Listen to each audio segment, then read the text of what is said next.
Mae pobl yn meddwl bod Anghenfilod yn bethau sy'n cuddio dan eich gwely, neu ddim ond yn bodoli mewn hunllefau.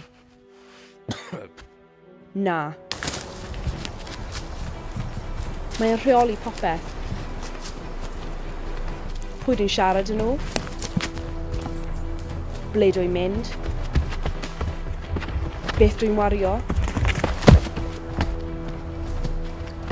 Beth dwi'n wisgo? Mae o dam yng nghoen. Ble bynnag dwi'n mynd, bydd yn dod o hyd i mi.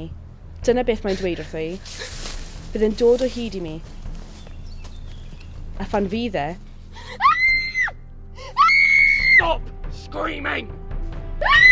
Mae'n brifo cymaint.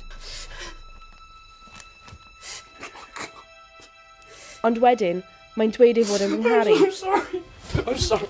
Sorry, no, come here. I'm Nawr sorry. dwi'n gwybod bod Anghenfilod yn bodoli, ond nes i byth feddwl y byddwn ni mewn cariad ag un.